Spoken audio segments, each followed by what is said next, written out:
అలాంటి సుబానీ గాళ్ళు ఎక్కడైనా ఉంటారనమాట. ఎప్పుడో పరిచయం అయ్యి, ఆ పరిచయం ఇంకోలాగా పరిణమించినప్పుడు ఆ ఫోటోలు, వీడియోలని చూపిస్తూ బ్లాక్‌మెయిల్ చేశాడట ఈ సుబానీ గాడు. ఈ సుబానీ గాడు ఈ లేడీ హస్బెండ్‌కి ఫోన్ చేయటమే కాకుండా, ఈ అమ్మాయి తాలూకు న్యూడ్ ఫోటోలో, లేకపోతే వాళ్ళిద్దరూ కలిసి ఉన్నప్పుడు ఫోటోలో మార్ఫింగ్ చేసో, మరొకటి చేసో అమ్మాయి మొగుడికి పంపించాడట. వాడు వాటిని డిలీట్ చేసి బ్లాక్ చేసాడు నెంబర్. సుబానీ గాడు ఊరుకుంటాడా? ఏం చేశాడు, ఈ అమ్మాయి తాలూకు వాట్సాప్ నెంబర్లోని కాంటాక్ట్స్ అన్నిటితో కలిపి ఒక గ్రూప్ పెట్టి, నువ్వు గనక నాతో కాల్స్ మాట్లాడకపోతే ఈ గ్రూపులో మన ఇద్దరి ఫోటోలు పోస్ట్ చేస్తా అని బెదిరిస్తున్నాడట. ఇంటర్నేషనల్ కాల్స్ నుంచి కూడా నెంబర్స్ వస్తాయి కదా, వాటి ఆధారంగా ఈ బాధిత యువతి తాలూకు మొగుడు కంప్లైంట్ చేస్తే పోలీసులు సుబానీ గాడు ఎక్కడి నుంచి కాల్ చేస్తున్నాడో పట్టుకున్నారు. వీడు ఎక్కడో దుబాయ్ నుంచి కాల్ చేస్తున్నాడట. అంటే ఈ కకృతి కమండలో నా కొడుకులు ఎక్కడైనా ఉంటారన్నమాట. ఇప్పుడు ఎప్పుడో ఏదో పరిచయంతో కొన్నాళ్ళు కలిసి తిరిగితే తిరగవచ్చు. అదే కకృతితో వీడు ఎక్కడికి పోయినా కూడా ఫోన్లు చేయటం, వేధించడం చేస్తే చివరికి ఏమవుతుందంటే ఇదిగో ఇలా కేసులు పాలవుతాయి. వీడిని దుబాయ్ నుంచి తెప్పించే పనిలో పడ్డారు విజయవాడకు సంబంధించిన పోలీసులు. ఈ సుబానీ గాడి కుటుంబం ఎక్కడ ఉంటుంది అంటే ప్రకాశం జిల్లా సింగరాయకొండ. సో ఇప్పుడు సింగరాయకొండలో ఉంటున్నటువంటి ఈ సుబానీ వైఫ్, తల్లి, వీళ్ళిద్దరి దగ్గరకు కూడా ఎంక్వైరీకి వెళ్తారు. వీడు చేసిన కక్కుర్తి పనికి ఇప్పుడు ఈ కుటుంబం మాత్రం నవ్వులు పాలవుతుంది అన్నమాట. మన దగ్గర మొబైల్ ఉంది కదా అని చెప్పేసి వీడియోలు దిగటము, ఆ తర్వాత బెదిరించటము, సైబర్ క్రైమ్ లాంటి ఇంకా డిజిటల్ అరెస్టులు, ఫ్రాడ్లు, థెఫ్ట్లు, రకరకాలు. అన్నిటికీ ఒకటి మూలం ఏంటంటే స్మార్ట్ ఫోన్. ఇది ఉంది కదా అని చెప్పేసి నేను రికార్డ్ చేస్తాను, మార్పింగ్ చేస్తాను, ఫోటోలు ఎరగదెత్తాను అంటే అవతల వాడి సహనం ఉన్నంత వరకు అది పనిచేసింది. వీడు ఎంతమందిని బెదిరిస్తాడు? ఇలా బెదిరించి ఆ తర్వాత ఏమవుతుంది, పారిపోవటం అవుతుంది అన్నమాట. ఇప్పుడు అదే అయింది కదా, క్యారే సుబానీ అచ్చకేం కర్తే అంటూ ఉంటారు ఇప్పుడు కొంపల దగ్గర వాళ్ళు. మరి ఈ సుబానీ గారు దుబాయ్లో వాడి పని ఏదో వాడు చేసుకోక, ఏది దుబాయ్ షేకుల దగ్గర కాళ్ళు ఒత్తుతూనో చేతులు పిసుకుతూనో చేసుకునే పని చేసుకోకుండా అర్ధరాత్రి వాడిలోని అసలు సుబానీ గాడిని, చిన్న సుబానీ గాడిని ఎందుకు నిద్రలేపాలి? వాడు పోయి వాడికి టచ్లో ఉన్న ప్రతి వాళ్ళకి ఫోన్లు ఎందుకు చేయాలి? ఒకప్పుడు ఎప్పుడో టచ్లో ఉంటే వీడికి ఎప్పుడు కాల్ చేస్తూ ఉండాలా? జరుగుతుంది అది.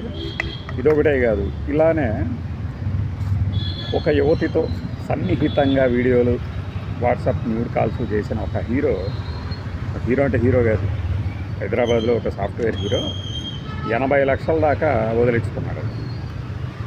ఆవిడ, నీవు నాకు ఏదైతే కాల్ చేసి సమ్మోహన పరిచావో నీ అద్భుత దివ్యమంగళ నగ్న స్వరూపాన్ని, దాన్ని మిగతా వాళ్ళకి కూడా ఫార్వర్డ్ చేస్తా, నీ గ్రూపులో పెడతా, నీ కాంటాక్ట్స్ అందరికి పంపిస్తా అనేసరికి మనవాడికి అప్పుడు పరువు గుర్తొచ్చేసిందట. వెంటనే దాన్ని దాచిపెట్టేసేసుకొని ఆవిడ ఇక్కడ ఇంకొక ట్విస్ట్ కూడా ఉంటుంది. ఈ బెదిరించిన వాళ్ళు ఆవిడే కావచ్చు, ఆడు కావచ్చు. వీడికి ఏం దొరుకుతుందో కూడా తెలియకుండా అవతల వాళ్ళకి 80 లక్షలు పంపించేసాడట. తీరా ఇప్పుడు లబోదీబోం అంటూ, అంటే ఉన్న ఆస్తంతా సంకనాకిపోయిన తర్వాత అప్పుడు పోలీసులు గుర్తొచ్చి పోలీసుల దగ్గరికి వెళ్తారు. సైబర్ క్రైమ్ పోలీస్ స్టేషన్ వాళ్ళు ఏం చేస్తారు, కేసు నమోదు చేసుకొని తర్వాత నిందితురాల్ని పట్టుకునే పనిలో పడతారు. వీడికి పరువు గురించి ఎంత భయపడేవాడు 80 లక్షలు ఎందుకు పోగొట్టుకోవాలి అసలు? మొదట్లో నన్ను బెదిరిస్తుంది అనగానే తెగిచ్చేసేయాలి కదా. నీ దివ్య మంగళ నగ్న స్వరూపాన్ని ఒకళ్ళకే చూపించావు, ఇప్పుడు అందరికీ చూపిస్తానంటున్నప్పుడు భయపడటం ఎందుకు? అంటే ఇలా సలహా ఇవ్వటం తెగించిన వాడికి అదేదో వంట తెడ్డే లింగంలాగా ఉంటుంది. కానీ సలహా అనేది నువ్వు ఆ పనికి తెగబడినోడివి సిగ్గు ఎగ్గు లేకుండా, అంటే నేనేదో 4 గదుల మధ్యలో నా ఒక్కడికే కనిపించేటట్టు ఉంటుంది అనుకున్నాను సార్, ఇలా అందరికీ ఫార్వర్డ్ చేస్తుందని నేనైతే అనుకోను కదా, బెదిరిస్తుందని అనుకోలేదు కదా అంటే, అవును పెద్ద నువ్వు కూటుగాడివి, నీకు ఒక్కడికే పెద్ద గద ఉంది, ఇంకెవడికి లేదు అనుకుంటే ఎట్లా? మరి ఇలానే జరుగుతాయి. 80 లక్షలు ఎన్ని నెలలు? కనీసం 80 నెలలు కష్టపడితే కానీ రావు కదా 80 లక్షలు. వీడు ఎంత పోటుగాడైనా సాఫ్ట్వేర్లో రేపొద్దున వీడి ఉద్యోగం ఊడింది అనుకోండి పొరపాటు, ఏమవుతుంది? ఈ పరువు పోగొట్టుకొనుట అని ఒక మిథ్యాభావం నుంచి బయటపడితే ఈ కకృతి కమండలాల గాళ్ళు కేసుల దాకా, అసలు కేసుల దాకా కాదు, ముందు ఈ డబ్బులు పోగొట్టుకోవటం నుంచే బయటపడవచ్చు కదా. నా సమ్మోహన రూపాన్ని నువ్వు ప్రపంచానికి పరిచయం చేస్తానంటున్నావు, చేసుకో. ఆ తర్వాత నేను చెప్తాను, వాళ్ళెవరో గిట్టనాళ్ళు మార్పింగ్ చేశారని చెప్పేసుకుంటా నేను అనొచ్చు కదా. అదే అనరు. ఎందుకు? వీడు ఎదవ కదా, వీడు గిల్టీనెస్ వీడికి తెలుసు. ముఖ్యంగా ఏంటంటే వీడి ఫ్యామిలీ వీడిని తన్ని తగిలేస్తుందాం, బయటికి నడుతుందామని భయం, అంతే కదా. ఎరా నువ్వు కొంపలో ముడుచుకున్నటువంటి మల్లెపువ్వులాగా మారిపోయే ఎదవి ఇతరుల దగ్గర మాత్రం పొసగొట్టిన నాగుపాములాగా ఎందుకురా తెగ ఆడుతున్నావు అని అనొచ్చు కదా. సో ఆ భయాలన్నీ వెంటాడి, అయ్యా నన్ను హనీ ట్రాప్ చేశారు, అమ్మ నన్ను అలా చేశారు, ఇలా చేశారు, 80 లక్షలుగా చేశారంటే, ఎరా డబ్బు నీకు ఇస్తున్నప్పుడు తెలియట్లేదురా, ఇలా బ్లాక్మెయిల్ చేస్తున్నారు నన్ను అంటే పోలీస్ కేసు పెట్టవచ్చు అని తెలియదు. అప్పుడు ఇమ్మీడియట్గా అంటే 1 లక్ష ఇగానే వదులుతారేమో అనుకుని ఉంటారు. దిగా వీడికి తేరగా వస్తున్న డబ్బులు అనుకుంటాడు. లేకపోతే 80 లక్షలు ఎలా వదిలించుకుంటారు? గొడగొట్టిన సున్నం కదా అవి, ఎలా వస్తాయి? ఆలోచించాలి కదా. ఒక పైసా, అదే కొంపలో పైసా ఖర్చు పెట్టమంటే ఈ మహానుభావులు ఖర్చు పెడతారా? ఇప్పుడు అదే ఆడి పాలిటి శాపం. వాడు అలా చేయలేదు కాబట్టి ఇంట్లో వాళ్ళకి కూడా భయపడి, ఎక్కడ వీడి స్వరూపం అంతా, విశ్వరూపం అంతా అందరికీ ట్రాన్స్ఫర్ చేస్తుందేమో అని భయపడి అలా 80 లక్షలు సమర్పించుకున్నాడు. ఇది రోజు డెక్కన్ క్రానికల్లో కానీ, టైమ్స్ ఆఫ్ ఇండియాలో కానీ, మన వెబ్సైట్లో కానీ ఇట్లాంటి స్టోరీలు బొచ్చాడు. వృద్ధులు, పెన్షనర్లు 80 లక్షలు, 60 లక్షలు, అసలు బ్యాంకర్లను కూడా ఒక కంట కనిపెట్టాలి మనం.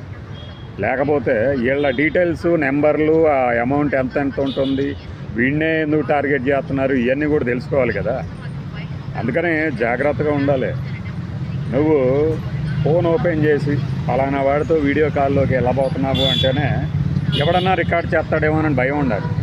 లేకపోతే ఏమవుతుంది, నువ్వు నానా అవస్థలు పడి నోరు కట్టుకొని సంపాదించిందంతా అవతలోడికి సర్వనాశనం, స్వాహా చేసినట్టు అవుతుంది. ఇది కాదు, ఇవన్నీ మాకు తెలుసు, అసలు దీని వెనక ఇంకో మోసం ఉంది అంటారా? ఆ మోసగాళ్ళు ఎటు మోసపోయే వాళ్ళని మోసగిస్తూనే ఉంటారు. బట్ ఈ హనీ ట్రాప్లు కానీ, సైబర్ ఫ్రాడ్లు కానీ, ఓటీపీ కానీ, ఎవడన్నా ఎదవ మిమ్మల్ని ఓటీపీ అడిగితే చాచి పెట్టి లెంపకాయ కొట్టా అని చెప్పండి. అంటే అంతకు మించి చేయగలిగింది ఉండదు. బ్యాంకర్లు కూడా సైబర్ సాఫ్ట్ డిజిటల్ ఫ్రాడ్స్లో ఉన్నారని మొన్ననే ఒక ప్రెస్ మీట్ పెట్టి మరీ సత్యనారాయణ గారు బయట పెట్టారు. కాబట్టి మీ డబ్బులు అంత ఈజీగా ఎవరికి ట్రాన్స్ఫర్ చేయవద్దు.